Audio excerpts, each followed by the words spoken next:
आज मो वीडियो रे आपण माने एमिति गोटे रेसिपी पाइबे जहाँ आपण केबे भी बनै नथिबे। आपण मो वीडियो टी को शेष पर्यंत देखंतु। सत कहूची आपणक पाटिरु पानी आसी जिवो। आज मु आपण मानकु पूरा नुआ प्रोसेस रे गोटे पास्तार रेसिपी दउची। सतरे खाइबा को बहुत टेस्टी। मु एठी सुजी नै जाईची, स्वाद अनुसार लूण पके दउची।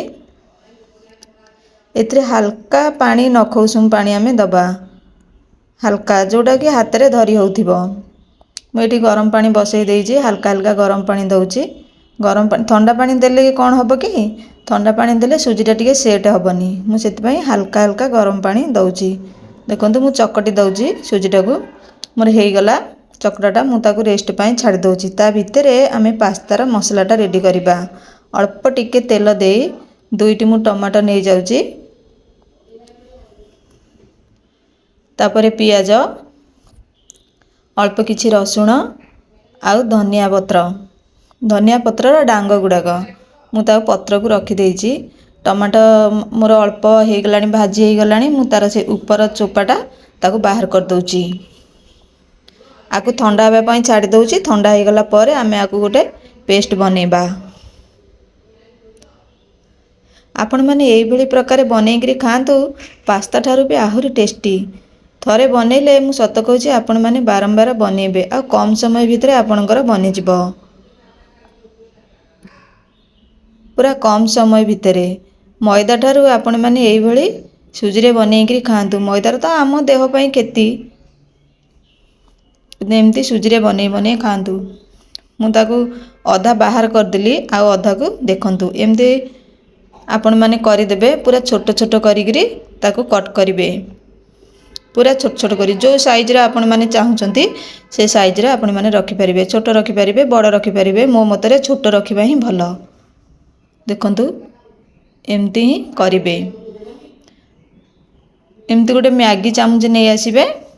ताकू एमती उपुरु दाबी देबे, तळुकू खसई देबे। दाबीगिरी तळुकू खसई देबे, से आराम रे बाहर जिवो। आ चकटाटा आपण माने मने रखि देबे। हमर जो सुजीटा डो बनाउसंदी से बेसी हार्ड हबनी कि बेसी नरम हबनी। एमती ही रखिबे आ पास्ताटा हमर ठीक बनिबो। एमती छोट छोट काम गुरा मने रखिले हमर सब काम ठीक ठाक बनिबो। मोर रेडी हे गला पास्ता। तापरे मु बसौजी एठी। मोर ता भितरे भी हमर जो पास्तार मसलाटा ठंडा हे गलानी। मु ताको पास्ताटा को सिझेई दउची। पानीटा मोर गरम हे गलानी। मु पास्ताटा को पकेई दउची। तापरे हमर जो मसलाटा मु रखि देली टमाटो, पियाज, रसुण ताको मु ग्राइंडिंग कर दउची। एमती घरे निजे बनेइकरी खांतु आ तार स्वादर मजा नियंतु। मुझे कंचा लंका दे दउची। आपण माने भाजी की भी नहीं पारंती। मोर कंचा लंका थिला, मु कंचा लंका को भाजी पारिबे, नले सुखला लंका पकेई पारिबे। अधिक राग खाउतले आपण हिसाब रे पकेई पारिबे।